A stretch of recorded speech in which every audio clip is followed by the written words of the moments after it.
우리 모두가 하나님께서 귀하게 쓰시는 은혜의 통로 되시기를 축복합니다. 네, 하나님께서 쓰시는 사람이 어떤 사람일까요? 하나님께서 쓰시는 사람은 그 마음이 정결한 사람입니다. 하나님께서 정결한 사람을 찾으시고 정결한 자를 쓰십니다. 또 예배도 마찬가지입니다. 하나님께서 어떤 사람의 예배를 받으시겠습니까? 하나님께서 정결한 자의 예배를 받으시고 또 정결한 자의 삶을 기뻐하십니다. 이것이 왜 중요한가? 우리가 죄를 다 깨끗하게 씻고 정결하게 사는 것이 중요한 이유가 죄가 하나님께로부터 오는 모든 좋은 것을 다 막기 때문에 그렇습니다. 하나님 쓰시기도 어렵고 하나님께서 받으시는 예배자이기도 어렵고 한 것이 바로 죄된 삶이고, 그 죄가 하나님께서 우리에게 주시는 모든 귀한 선물들을 가로막는 장벽이 되어버립니다.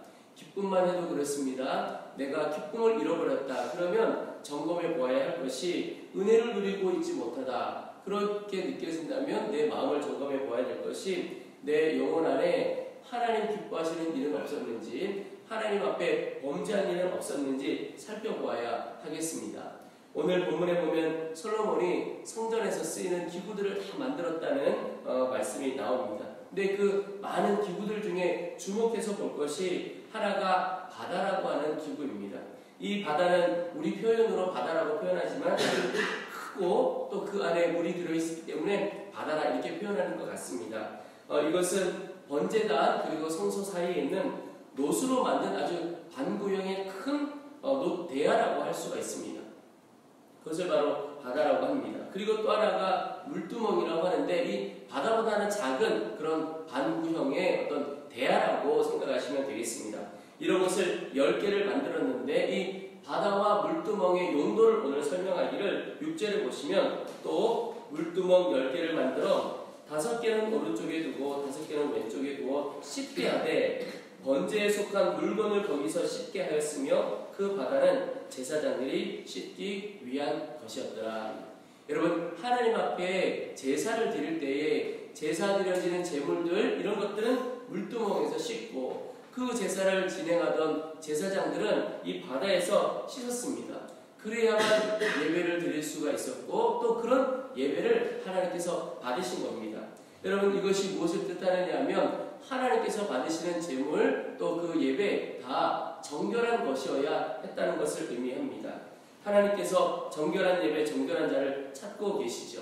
여러분, 지금 이 시대에 우리가 이 성전에 오면 바다가 있는 것도 아니고 물두멍도 있는 것이 아닙니다. 우리의 육체를 깨끗하게 하는 것이 아니고 우리의 영혼을 정결해야 할 텐데 하나님 앞에 우리의 영혼이 어떻게 정결함을 얻을 수 있을까? 에베소서 5장에 보면 이는 곧 물로 씻어 말씀으로 깨끗하게 하사 거룩하게 하시고 그랬습니다.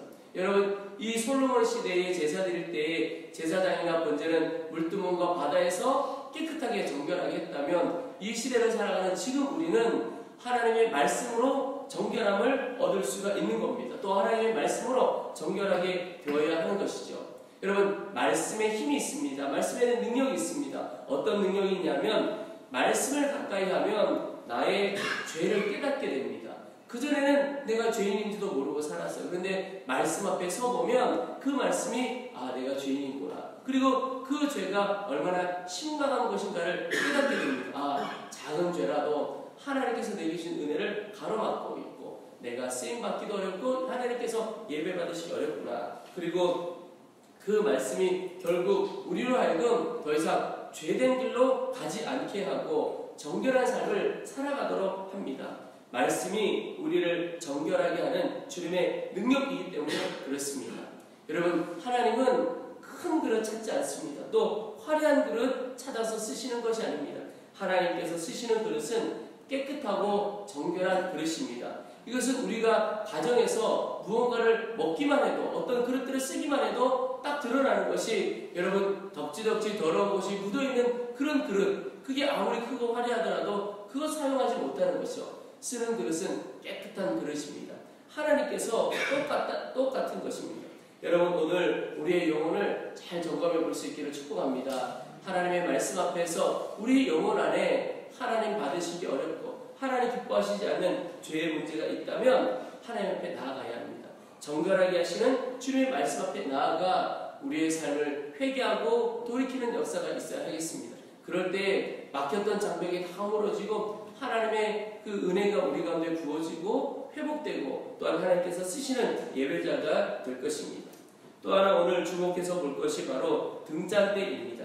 7절에 보면 또 규례대로 금으로 등잔대 10개를 만들어 내전 안에 두었으니 왼쪽에 5개요 오른쪽에 5개며. 여러분, 등잔대가 어디에 쓰이는 것입니까? 이 등잔대는 불을 밝혀서 그 어두운 성전을 밝히는 기구입니다.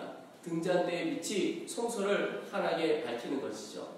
이 등잔대 그리고 등잔대에 켜진 이 불은 하나님의 임재를 상징합니다. 여러분, 하나님의 임재를 상징하는 이 등잔대의 빛이 결국 어둠을 몰아내고 쫓아냅니다. 여러분, 우리 영혼 안에 어둠이 있을 수가 있습니다. 죄로 인한 어두움, 또 걱정과 근심과 슬픔, 두려움으로 인한 어두움이 있고, 또 나는 겉으로는 잘 모르지만 영혼 깊은 곳에 과거의 상처와 아픔으로 인한 어둠이 내 가운데 있을 수가 있습니다. 어둠의 그늘이 많은 사람들의 영혼 가운데 아는 사람도 있고 스스로 알지도 못하는 중에 그렇게 있을 수도 있는 겁니다. 그런데 다 해결된 줄로 알았지만 그러나 여전히 그 어둠에 눌려가는 사람이 있을 수가 있죠. 그런데 여러분, 빛 대신 주님이 우리 가운데 임하시면 우리 영혼 안에 있는 어둠은 다 떠나가게 됩니다. 성령의 빛이, 성령께서 빛으로, 주님께서 빛으로 우리 가운데 임하기를 위하여 기도해야 하는 것이 바로 그것입니다. 주님을 만나고 주님이 임하면 우리 영혼 안에 어둠은 다 떠나가게 되는 것이죠. 여러분, 세상에서 가장 빠른 물질이 무엇인지 아십니까? 그것은 바로 빛입니다. 정말 엄청난 속도를 가지고 있는 것이 빛이고, 아마도 이 땅에서 역사상 빛의 속도로 날아갈 수 있는 어떤 물체를 만들 수 있을까? 거의 불가능한 일 아닐까 하는 생각을 갖습니다. 그런데 영적으로 보면 그 빛보다 더 빠른 것이 있습니다. 이게 바로 어둠입니다. 왜 그런가? 빛이 임하면 어둠은 빛보다 더 빠른 속도로 도망가고 쫓김을 받기 때문에 그렇습니다. 여러분, 이 예배당도 그렇습니다. 이 예배당의 밤이 어두컴컴하겠죠. 어둠으로 가득 차 있습니다. 그런데 전등 하나만 딱 켜면 그 전등 하나 튼 것으로 인하여 이곳에 있던 어둠이 그 빛보다 더 빠른 속도로 도망가게 됩니다.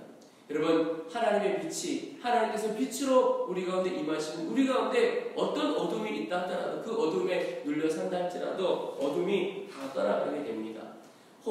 여러분, 내 스스로 다 해결될 줄로 알았지만 어둠 가운데 사로잡히고 눌려 있을 수가 있습니다. 제가 사역을 하다가 기도를 해드리다가 어떤 지체 안에 본인은 여러 훈련도 받아서 마음속에 상처도 아픔도 미워하는 마음도 다 해결된 줄로 알았습니다. 다 용서하고 다 해결된 줄로 알았습니다. 근데 기도 중에 성령께서 다시 한번 그 마음을 비춰주시기를 아직도 내 안에 해결되지 않은 문제가 있구나. 나는 이미 해결되었다고 생각했지만 영혼 깊은 곳에 해결되지 않은 미움이 있었고 해결되지 않은 용서하지 못한 것이 있구나. 여러분, 우리 자신이 모를 수가 있습니다. 그래서 늘 빛 대신 주님을 바라보는 것입니다. 내가 알고 있는 어둠도 빛 대신 주님이 내 가운데 오면 다 쫓김을 받을 뿐만 아니라 내 자신이 알지 못하는 예전에 겪었던 아픔, 어둠 이런 것들이 떠나가게 됩니다. 여러분, 빛 대신 주님이 내 안에 충만히 임하기를 기도하시기를 바랍니다. 내 가운데 있는, 내 영혼 안에 있는 어둠이 떠나가게 될 것입니다. 또 오늘 본문에 보면 18절에 솔로몬이 성전 기구들 만들었던 것을 이렇게 표현합니다. 이와 같이 솔로몬이 이 모든 기구를 매우 많이 만들었으므로 그 놋 무게를 능히 측량할 수 없었더라. 여러분, 솔로몬이 이 하나님의 성전을 엄청난 재료로 말할 수 없는 재료로 만들었다는 것을 볼 수 있습니다. 놋도 많이 들었고 또 금도 많이 들었고 아주 다 번쩍번쩍거리는 화려하게 그렇게 만들었죠. 그런데 오늘 이 능히 측량할 수 없었더라. 그 놋 무게를 측량할 수 없었다라고 하는 것은 참 많이 만들었구나. 이것을 단순히 의미하는 것이 아니라 이 성경의 표현은 그의 마음이 어땠는가를 표현하는 것입니다. 단순히 측량하기 어렵다 이게 아니고 그만큼 그의 마음을 들여 이것을 만들었다. 성경의 표현에 의하면 온전한 마음과 기쁜 뜻으로 그가 성전의 기구를 만들었다는 것을 표현하고 있습니다. 실제로 역대상에 보면 다윗이 이제 솔로몬에게 부탁하는 장면이 나옵니다. 역대상 28장 9절에 보면 내 아들 솔로몬아 너는 내 아버지의 하나님을 알고 온전한 마음과 기쁜 뜻으로 섬길지어다. 여호와께서 모든 마음을 감찰하사 모든 의도를 아시나니 내가 만일 그를 찾으면 만날 것이요 만일 내가 그를 버리면 그가 너를 영원히 버리시리라. 이제 죽음을 앞둔 다윗, 이제 왕위를 이어져야 할 다윗이 아들 솔로몬에게 부탁하는 것이 하나님을 온전한 마음과 기쁜 뜻으로 섬겨라. 주님을 찾으면 주님이 너를 붙들어 줄 것이고 주님을 버리면 그가 너를 버릴 것이다. 그렇게 권면의 말씀을 전하고 있는 것입니다. 근데 실제로 다윗이 그의 통치 초기에 성전을 만들 때 이 아버지 다윗의 마음처럼 정말 온전한 마음과 기쁜 뜻으로 성전을 건축했습니다. 여러분, 오늘 우리에게도 우리가 세워가야 할 성전이 있습니다. 보기에는 우리 교회가 하나님 앞에 세워져야 할 성전이겠고, 또 우리 교회 안에 우리에게 맡겨주신 하나님께서 주신 사역이 세워가야 할 성전일 것입니다. 뿐만 아니라 우리가 가정과 일터에서 세워가야 할 성전이 있습니다. 가정에서 내게 맡겨주신 사역을 감당하는 것, 그게 성전을 세워가는 것이고, 내가 일터에서 맡겨진 일을 감당하는 것, 그것이 일터의 성전을 세워가는 것입니다.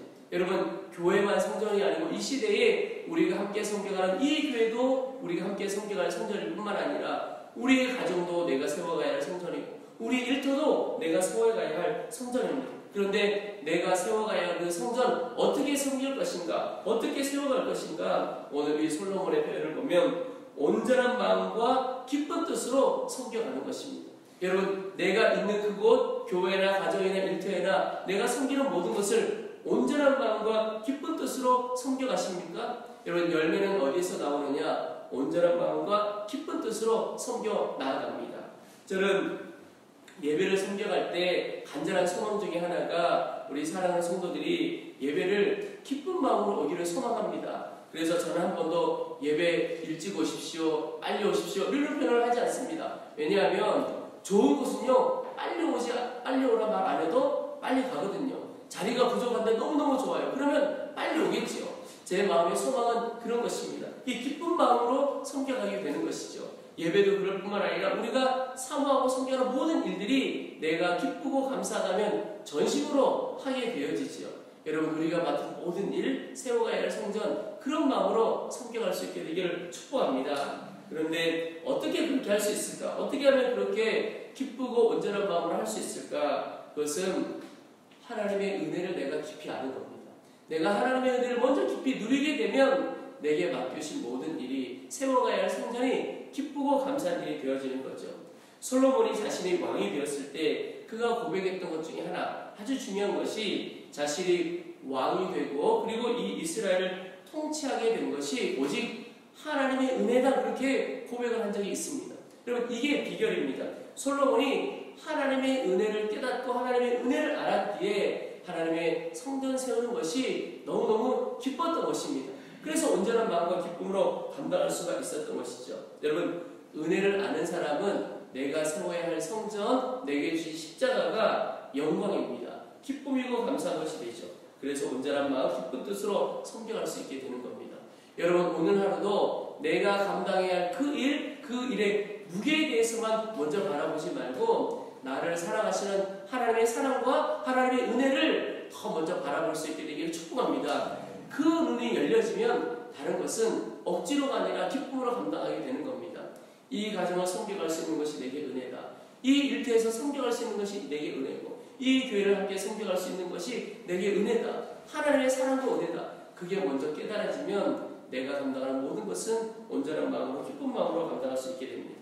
여러분, 은혜의 눈이 열려서 온전한 마음과 기쁜 뜻으로 하나님께서 맡기신 귀한 사명 감당할 수 있게 되기를 주의 이름으로 축원합니다. 우리 이제 말씀을 붙들고 기도하겠습니다. 먼저는 하나님, 정결한 자 되어지기를 원합니다. 정결함으로, 주의 말씀으로 정결함을 얻어 하나님 기뻐 받으시는 예배자, 하나님 기뻐 쓰시는 귀한 종 되어지기를 원합니다. 함께 기도하겠습니다. 또 하나, 하나님, 빛 대신 주님, 내 안에 충만히 임재하여 주옵소서. 내 안에 있는 모든 어둠의 그늘이 성령의 빛으로 언제는 떠나가기를 원합니다. 빛 대신 주님을 바라보는 눈을 열어주옵소서. 기도하겠습니다. 마지막으로 하나님의 은혜에 대하여 눈이 열려지기를 원합니다. 하나님의 사랑과 은혜에 대한 눈이 열려져서 내가 세워가야 할 성전, 교회와 가정과 일터에서 세워가야 할 그 성전, 기쁨과 감사함으로 전심으로 섬겨갈 수 있도록 도와주옵소서. 우리 주의 이름을 한번 부르고 간절한 마음으로 함께 기도하겠습니다. 주여